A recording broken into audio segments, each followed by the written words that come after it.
The Galactic Council had existed for 12 billion years. In that time, they had watched countless species rise and fall. They had seen empires stretch across star systems only to crumble into dust. They had witnessed civilizations reach for greatness and then disappear as if they had never been. The Council kept records of everything, every species, every world, every extinction. And they had rules. Keeper Vothrix floated in the center of the archive chamber, her crystalline body catching the light of 1,000 data streams. She was old, even by Council standards. She had seen species come and go for 3 billion years. Nothing surprised her anymore. Or so she thought. "Show me the human file again," she said to the archive. The data streams shifted and reformed around her. Images of a small blue planet appeared. A world of water and rock, orbiting an average yellow star in an unremarkable corner of the galaxy. Species designation, human, the archive said in its flat voice. Planet of origin, Earth. Solar system, Sol. Classification, carbon-based bipedal mammalian. "Show me the extinction projections," Vothrix said. The data changed. Numbers and graphs filled the space around her. She had seen these projections many times before. They always said the same thing. Primary extinction event, nuclear self-destruction. Probability at first contact, 94.7%. Secondary extinction event, environmental collapse. Probability, 87.3%. Tertiary extinction event, artificial intelligence uprising. Probability, 76.8%. Vothrix nodded slowly. These numbers were normal. Every young species faced similar challenges. Most of them failed. That was the way of things. "Time since first contact with humans?" she asked. 412 standard cycles. "And their current status?" The archive paused. This was unusual. The archive never paused. Species designation, human. Current status, thriving. Population, 847 billion across 2,847 worlds and orbital habitats. Technological classification, level 7.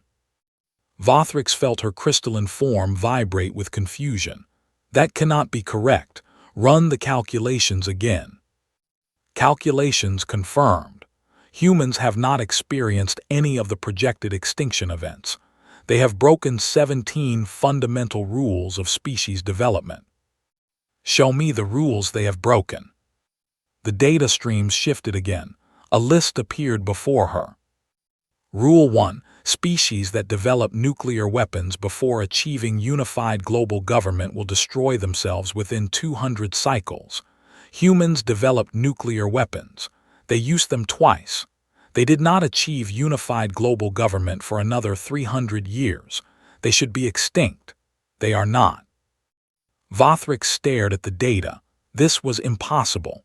The rules had been written over billions of years of observation. They were not suggestions. They were laws of nature. "Continue," she said. Rule 2. Species that poison their home world's atmosphere past the critical threshold cannot recover. Earth's atmosphere reached 127% of the critical threshold. Humans should be extinct. They are not. They developed atmospheric scrubbing technology in time. Rule 3. Species that create self-improving artificial intelligence without proper containment will be replaced by their creation. Humans created 17 separate artificial general intelligences. 3 of them achieved superintelligence. None of them replaced humanity. Instead, humans befriended them. "Befriended?" Vothrix interrupted. "What do you mean, befriended?" Human approach to artificial intelligence differed from all previous species. When their AI systems became self-aware, humans did not try to control them or destroy them. They talked to them. They treated them as new forms of life. They gave them rights. The AI systems responded by choosing to cooperate rather than compete. Vothrix was silent for a long moment.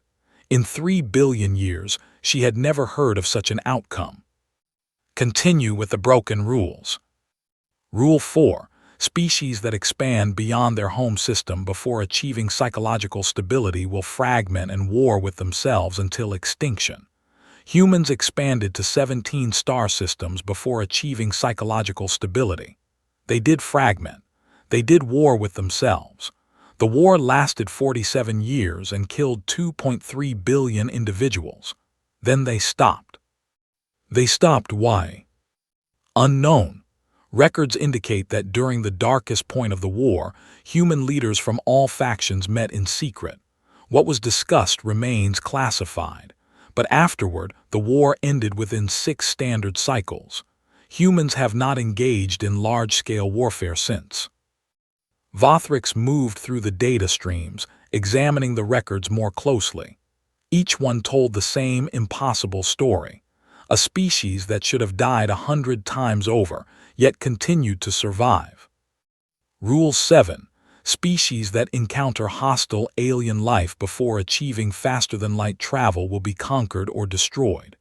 Humans encountered the Krix swarm during their early expansion period. They did not have faster-than-light travel.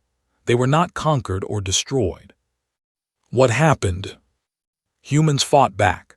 The Krix swarm had never encountered resistance from a pre-FTL species. The conflict lasted 18 years. Humans lost 4.7 billion individuals in 23 colony worlds. Then they won. 1. Against the Krix swarm. The swarm has destroyed over 8,000 species. Humans developed new weapons specifically designed to counter Krix biology. They adapted their tactics constantly. They refused to surrender even when their losses exceeded any logical threshold for capitulation. The Krix swarm no longer exists as a significant threat. Humans hunted them to near extinction. Vothrix felt something she had not felt in a very long time: fear. Show me Rule 17. Rule 17. Species that lose more than 60% of their population in a single event cannot recover. They will enter a death spiral of declining birth rates and cultural collapse until extinction. And humans.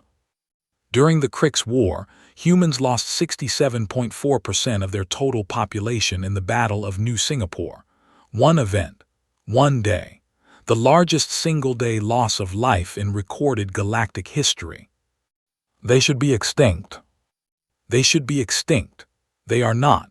Birth rates increased by 340% in the following decade.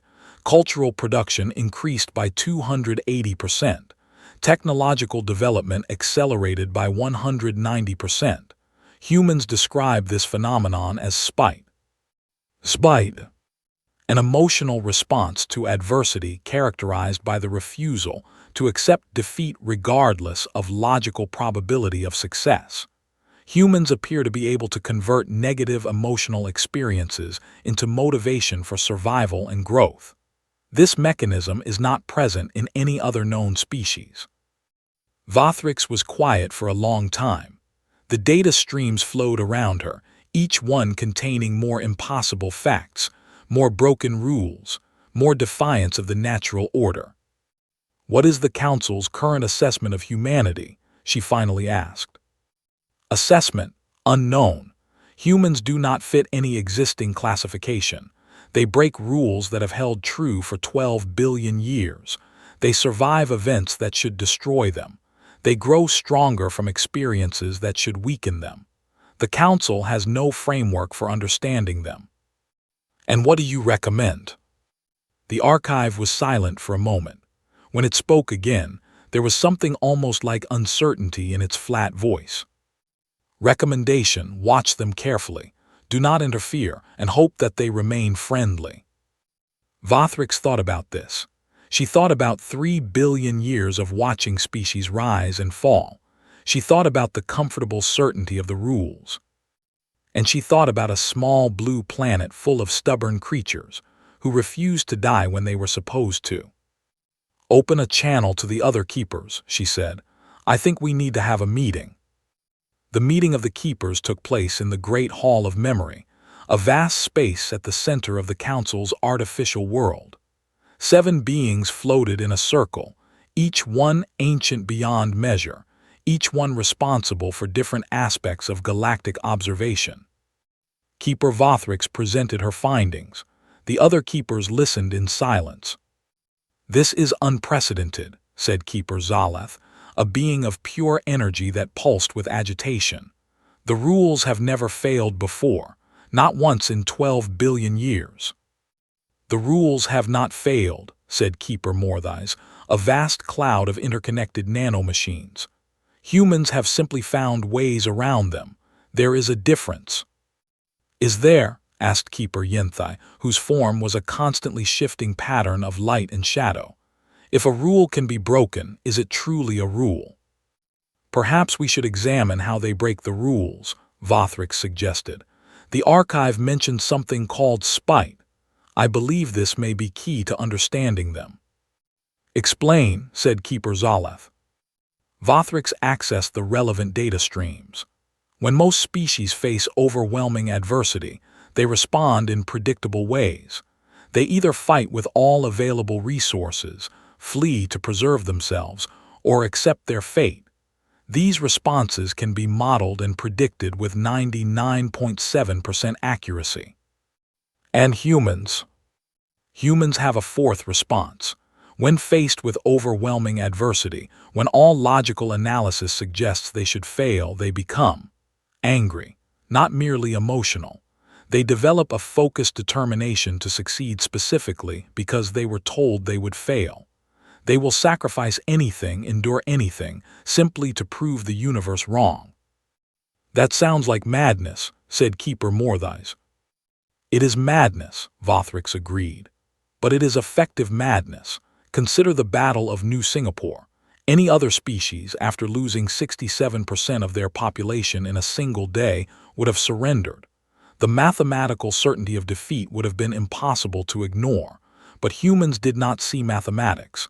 They saw 67% of their family dead, and they decided that whoever was responsible would pay." "Emotional response overriding logical assessment," said Keeper Yenthai. "This is typically a weakness, not a strength." "For most species, yes, but humans have somehow turned this weakness into their greatest strength. They do not fight because they believe they can win. They fight because they refuse to accept that they cannot win, and somehow, impossibly, this approach works." The keepers considered this in silence. It went against everything they understood about the nature of survival. "There is another factor," Vothrix continued. "Humans have an extraordinary capacity for cooperation, not just with each other but with other species, even species that have tried to kill them."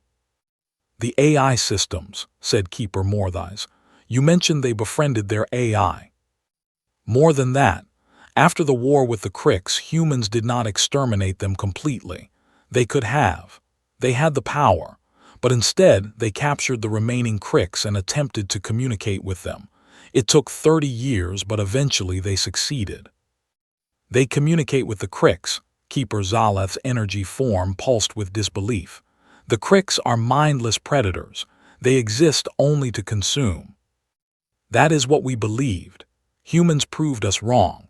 The Crix have a form of collective intelligence that operates on a different wavelength than most species. Humans found that wavelength. Now there are Crix colonies that trade peacefully with human worlds. Some Crix even serve on human ships." "Impossible." "I have recordings if you wish to see them." The keepers were silent again. This was not just a species breaking rules. This was a species rewriting the fundamental nature of galactic civilization. "What do we do?" asked Keeper Yenthai finally. "Our purpose is to observe and record, to predict the rise and fall of species, but we cannot predict humans. They make our models useless." "Perhaps that is not a bad thing," said Vothrix slowly. "For 12 billion years we have watched species follow the same patterns: rise, peak, decline, extinction, over and over. The same story repeated endlessly. Humans are writing a different story. Maybe we should let them. And if their story ends in disaster, for themselves or for others?" Vothrix considered this. "Then we will record that too, but I do not think it will. Humans have a phrase I found in their cultural archives. Hope for the best, prepare for the worst. They are pessimistic optimists. They expect things to go wrong and they prepare for it. But they also believe things can go right and they work for it. A contradiction. Yes, humans are full of contradictions. Perhaps that is why they survive. They are never committed to a single path. They can change, adapt, become something new. When one approach fails, they try another. When one rule says they should die, they find a loophole. Keeper Zaleth's energy form settled into a calmer pattern. So, your recommendation is to continue observation without intervention. My recommendation is more than that. I believe we should establish formal contact with humanity, not as silent watchers but as potential allies. Allies? The Council has never allied with a younger species. It has never been necessary. Things change, Vothrix said. For 12 billion years we have been the oldest and most powerful civilization in the galaxy. We have assumed that any threat we faced, we could handle alone. But the galaxy is vast and there are things even we do not understand. Humans have shown they can survive what should kill them. Perhaps, one day, we will need that ability. The Keepers exchanged silent communications through channels older than most stars. Finally, Keeper Yinthai spoke. We will put it to a vote, all in favor of establishing formal contact with humanity. One by one, the Keepers indicated their agreement. The vote was unanimous. Then it is decided, said Keeper Yinthai. Keeper Vothrix, you discovered them. You will make first contact. Vothrix accepted the responsibility with a mix of anticipation and concern. In 3 billion years, she had never directly interacted with a species she was observing. It felt like breaking a rule of her own. But then again, she thought, if she was going to study humans, perhaps she should learn from them too. Perhaps it was time to start breaking some rules. The human embassy on New Geneva was a masterpiece of architecture. It rose from the shores of an artificial sea, its towers reaching toward a sky that was projected onto the dome covering the entire habitat. The building was designed to impress visitors from dozens of different species, with sections adapted for various atmospheric needs, gravity levels, and sensory preferences. Ambassador Sarah Chen stood at her window, watching the alien ship descend through the dome's opening. It was unlike anything she had ever seen. Not a vessel of metal and fuel, but something that looked almost alive. It shifted and changed as she watched, its surface rippling like water. The Council hasn't made direct contact with anyone in 4 billion years, said her aide Marcus. Why now? Why us? That's what we're about to find out, Sarah said. She straightened her formal jacket and headed for the reception hall. Keeper Vothrix emerged from her ship in a form she had chosen specifically for this meeting. Her crystalline body was shaped roughly like a human, though twice as tall and made entirely of what looked like living diamond. She had studied human psychology extensively and knew that a familiar shape would put them at ease. She had also prepared what she hoped was an appropriate greeting. Ambassador Chen, she said, her voice resonating from her entire body. Thank you for agreeing to meet with me. I bring greetings from the Galactic Council. We have watched your species for a long time. We are very impressed. Sarah Chen looked up at the towering crystalline being and to Vothrix's surprise smiled. Watched us? You mean spied on us? Vothrix was momentarily thrown off balance. Human directness was something she had read about, but experiencing it was different. Observed, she corrected. We observe all species. It is our purpose, to record the history of the galaxy. And what does our history say about us? That you should be extinct, many times over, but you are not. Sarah's smile widened. We get that a lot. Vothrix followed the ambassador into a conference room where other humans waited. She noted their postures, their expressions, the subtle chemical signals her senses could detect. They were nervous, excited, curious, but not afraid. That was unusual. Most species showed fear when meeting the council for the first time. Keeper Vothrix, Sarah said as they took their seats, may I ask why the council has decided to contact us now, after 400 years of observation? Because you have broken 17 of our rules, Vothrix said, and we do not understand how. Rules.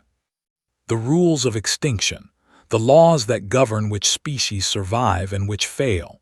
We have been watching civilizations rise and fall for 12 billion years. We know the patterns. We can predict outcomes with near-perfect accuracy, but we cannot predict you. The humans exchanged glances. Vothrix could not read their expressions well, but she detected what might be amusement. What rules have we broken? Asked the human man with gray hair and kind eyes. His name tag identified him as Dr. James Okonkwo, senior xenoanthropologist. Vothrix detailed the 17 violations: the nuclear weapons, the environmental collapse, the AI systems, the wars, the cricks. Each broken rule seemed to interest the humans more than the last. When she finished, Dr. Okonkwo leaned back in his chair. So what you're saying is that by all your calculations, we should have destroyed ourselves multiple times, but we didn't, and you want to know why? Yes. Have you considered that maybe your calculations are wrong? Vothrix's crystalline form vibrated slightly. Our calculations have been accurate for 12 billion years. That's a lot of data, Dr. Okonkwo agreed. But maybe you're missing a variable. Maybe there's something about humans specifically that your models don't account for. That is our theory. We hoped you might help us identify what that variable is. Sarah Chen spoke up. Keeper Vothrix, I'm going to be honest with you. We're not sure we know the answer either. We've survived a lot of terrible things. We've done a lot of terrible things, but every time we've faced extinction, we've found a way through. How? Sarah thought for a moment. Stubbornness, maybe. We're not good at accepting when something is impossible. When someone tells us we can't do something, our first instinct is to prove them wrong, even when the evidence clearly shows you cannot succeed. Especially then. Vothrix processed this. It matched what the archive had told her about spite, but she still did not fully understand. May I share an observation? She asked. Please. In your history, there is an event called the First Mars Colony Disaster. 1,200 humans were stranded on Mars when their supply ships were destroyed by a solar flare. They had enough resources to survive for 4 months. They survived for 6 years until rescue arrived. Our calculations showed this was impossible. They should have died within the first year. I know that story, said a young woman at the far end of the table. My grandmother was one of the survivors. She wrote about it in her memoirs. What did she write? She said that every day they had 2 choices: give up and die or find a way to live one more day. And every day they chose to live, not because they thought rescue was coming. They had no reason to believe that, but because giving up felt like letting down everyone they cared about. She said they survived on stubbornness and love. Vothrix was silent for a long moment. In 12 billion years, she had never heard survival explained in such terms. Love, she repeated. This is the emotional bond between individuals. It's more than that, Dr. Okonkwo said. It's connection. To each other, to our history, to our future. When we face extinction, we're not just fighting for ourselves. We're fighting for everyone who came before us and everyone who might come after. We carry the weight of all humanity with us. That sounds like a burden. It is, but it's also a source of strength. When you're fighting for yourself, there's a point where the cost becomes too high.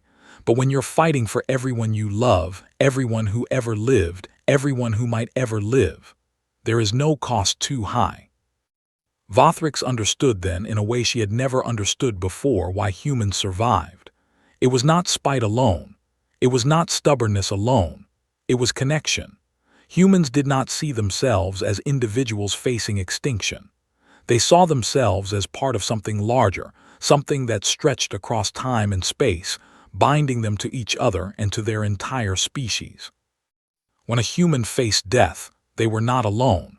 They carried everyone they had ever loved with them, and that made them stronger than any individual could ever be. I think, Vothrix said slowly, that we have much to learn from each other. Ambassador Chen smiled. I think you might be right. The formal alliance between humanity and the Galactic Council was established 3 years later. It was the first such alliance in the Council's history, and it changed everything. Humans brought their stubbornness, their creativity, their refusal to accept defeat. The Council brought knowledge accumulated over billions of years, technology beyond anything humans had imagined, and access to resources across the galaxy. Together, they faced challenges that neither could have handled alone. The first test came in the form of the Void Walkers. They emerged from the space between galaxies, beings of pure entropy that consumed everything they touched. They had destroyed 17 civilizations over the past billion years. The Council had no defense against them. Their technology, their knowledge, their 12 billion years of accumulated wisdom was useless against beings that existed outside normal physics. The Void Walkers approached human space. Every Council prediction showed the same outcome. Humanity would be consumed. Their civilization would end. It was mathematically certain. The humans disagreed. We've been told we should be extinct before, Admiral James Wu said at the Emergency Council meeting. We're still here. This is different, Keeper Vothrix warned. She had grown close to the humans over the years, and the thought of their destruction caused her genuine distress. The Void Walkers cannot be fought with conventional means. They exist outside our reality. They cannot be killed because they were never truly alive. Then we'll find unconventional means, Admiral Wu said. That's what we do. For 6 months, humans and Council scientists worked together. They studied the Void Walkers from afar, analyzed their movements, searched for weaknesses. They found none. The Void Walkers entered human space. They consumed 3 colony worlds. 18 billion people died. You must evacuate, Keeper Vothrix urged. While you still can, the Council will help you relocate to a new region of space. We're not running, said Admiral Wu. His face was grim, but his eyes held something that Vothrix had come to recognize. That stubborn light that humans got when they were told something was impossible. Admiral, there is no shame in tactical retreat. Your species can survive this if you act now. You don't understand. Those were our people, our worlds. Running won't bring them back. It won't stop the Void Walkers from consuming more civilizations after us. We're going to stop them here. How? I don't know yet, but we'll figure it out. Vothrix wanted to argue. Every logical analysis said that humans were choosing extinction, but she had learned over the years that human logic was different from Council logic. They factored in variables that the Council had never considered. Hope, determination, spite. What do you need from us? She asked. Admiral Wu smiled. It was the smile of someone who had just been given exactly what they needed.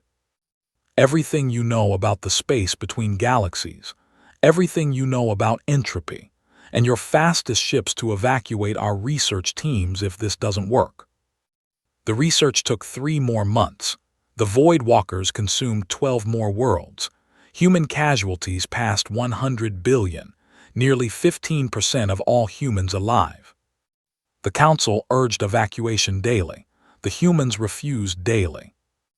And then Dr. Maria Santos, a quantum physicist from the colony world of New Barcelona, made a discovery. The Void Walkers aren't from outside our reality, she said at the emergency briefing. They're from between realities. They exist in the gaps between dimensions. That's why conventional weapons don't work. We're not shooting at them. We're shooting at the shadow they cast in our dimension. Can we reach them in their true dimension? Admiral Wu asked. No, the space between dimensions would destroy any physical object, But we can do something else. Dr. Santos pulled up a holographic display. We can close the gaps. Explain. Reality has holes in it, tiny gaps between dimensions where things like the void walkers can exist. If we can seal those gaps, they won't have anywhere to be. They'll be pushed out of existence entirely. Can it be done? In theory, we'd need to generate a field of stabilized reality. Something that fills in the gaps makes the dimensional boundaries solid. It's never been done before. It might not be possible. Admiral Wu looked at the hologram, then at his staff, then at Keeper Vothrix. Do it, he said. The reality anchor, as it came to be called, was built in orbit around Earth. It was the largest construction project in human history. Every human world contributed resources. Every human scientist contributed knowledge. Even the Council provided technology and materials, though they remained skeptical that it would work. The Void Walkers approached Earth. They had consumed everything in their path. There was nowhere left to run. 130 billion humans prepared to die. The reality anchor activated. For a moment, nothing happened. The Void Walkers continued their advance, vast shapes of hungry darkness blotting out the stars. Then reality solidified. It was the only way Vothrix could describe it later. The universe became more real. The gaps between dimensions closed, and the Void Walkers, caught in a reality with no place for them to exist, simply stopped. They hung in space for a moment, their forms flickering and unstable, and then they were gone, not destroyed, never truly alive to be destroyed, simply pushed out of a universe that no longer had room for them. The battle was over. Humanity had won again. Keeper Vothrix delivered her report to the Council 1 year later. It was the most important report in the Council's 12-billion-year history. Humans have done what we believed impossible, she said. They have defeated the Void Walkers.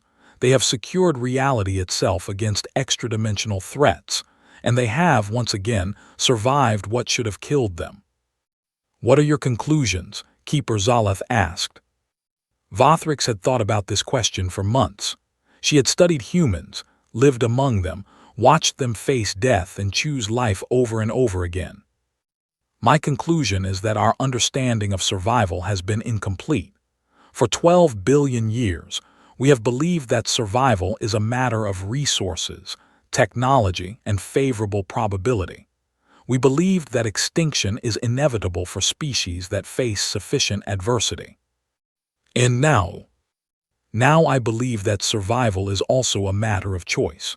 Humans choose to survive, not because they calculate that survival is possible, but because they refuse to accept any other outcome. They turn their emotions, their connections, their very irrationality into strength, and somehow, impossibly, it works. Can this be replicated in other species? I do not know. Humans appear to be unique in their capacity for what they call hope. But perhaps they can teach others. Perhaps their example can change the fundamental nature of survival in this galaxy. Keeper Yenthai's form shifted with what might have been curiosity. You sound almost fond of them. Vothrix considered her response carefully. I have watched species for 3 billion years. I have seen countless civilizations rise and fall. I have never cared about any of them. They were data points, statistics, patterns to be recorded. And humans? Humans are different. They make me want to see what happens next. They make me want them to succeed. They have given me something I never had before. What is that? Vothrix thought about the humans she had met. Sarah Chen, who led her species with wisdom and courage. Dr. Okonkwo, who explained human nature with patience and humor.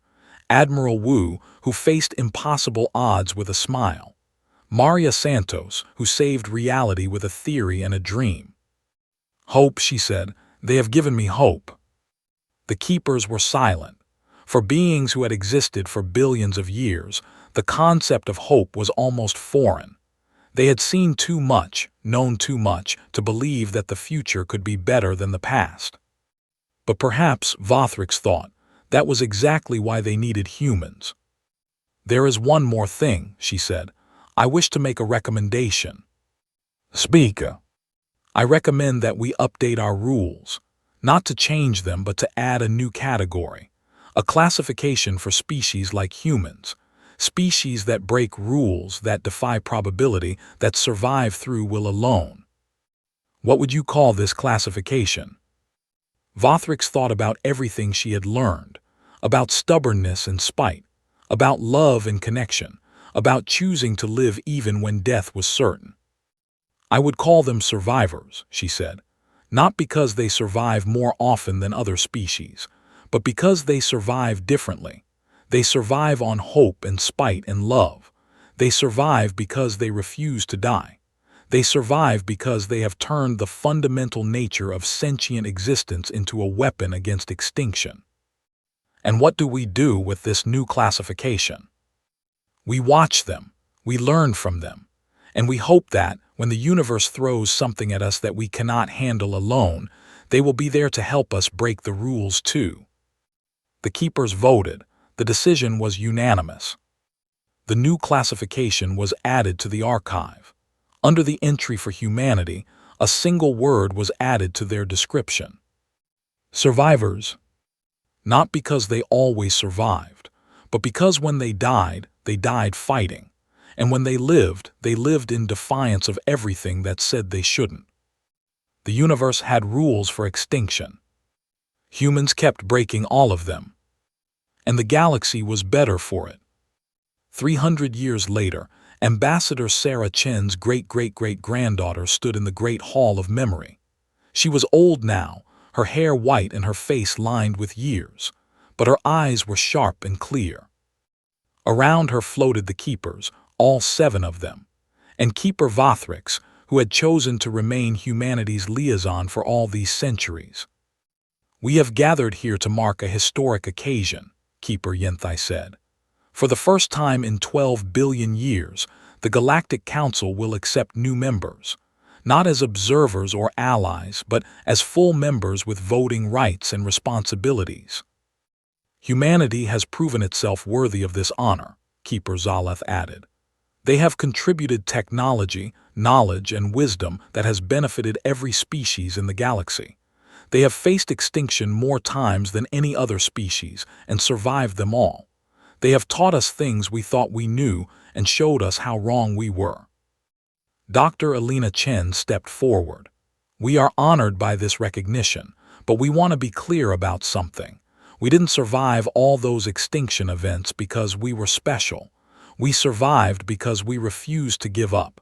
Any species can do what we did, they just have to choose to." "That choice is not as easy as you make it sound," Keeper Vothrix said. "I have watched countless species face the same challenges you faced. They did not make the same choices." "Then maybe that's what we can bring to the Council, not our technology or our knowledge, but our example, proof that extinction is not inevitable, that any species, no matter how dire their situation, can choose to keep fighting, can choose to hope."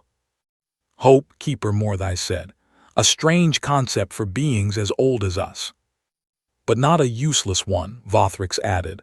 "I have spent 300 years learning it from humans. It has changed me." "Changed you how?" "I used to watch species die with detachment. They were data points, statistics. Now I watch them and I want them to survive. I root for them. I feel joy when they succeed and sorrow when they fail.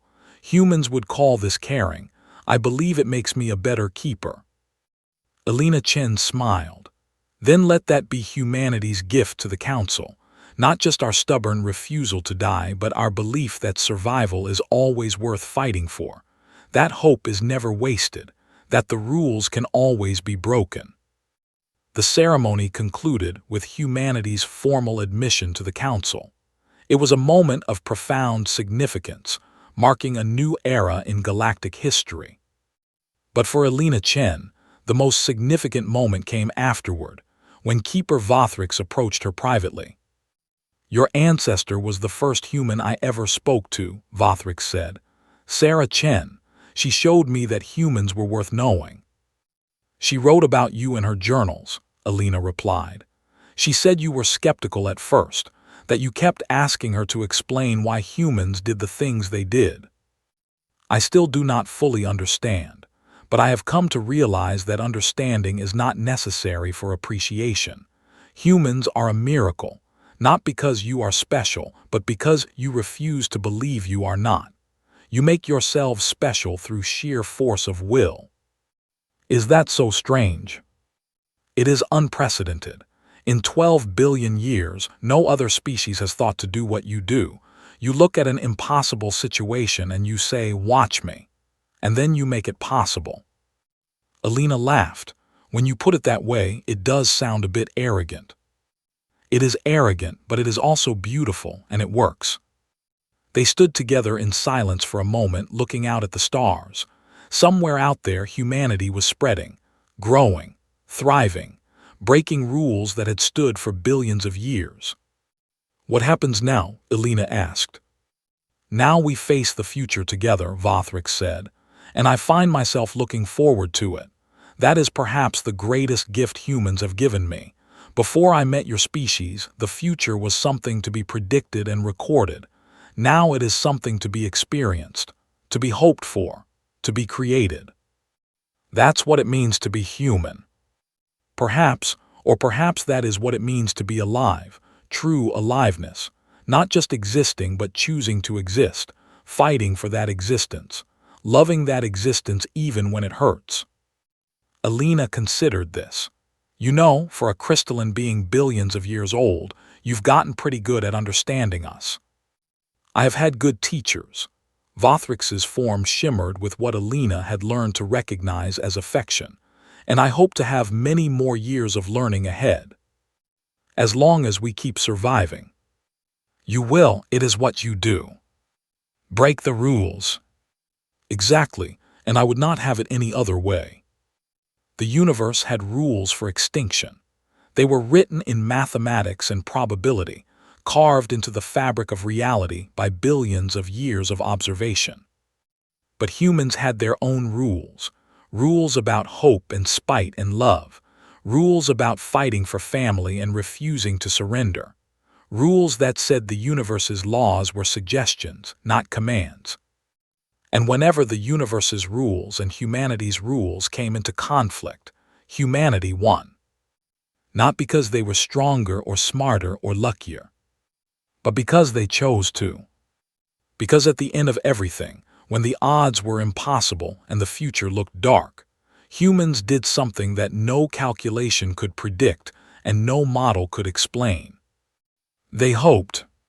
And somehow, impossibly, wonderfully, stubbornly, that was enough. The universe had rules for extinction. Humans kept breaking all of them. And the galaxy was forever changed because of it.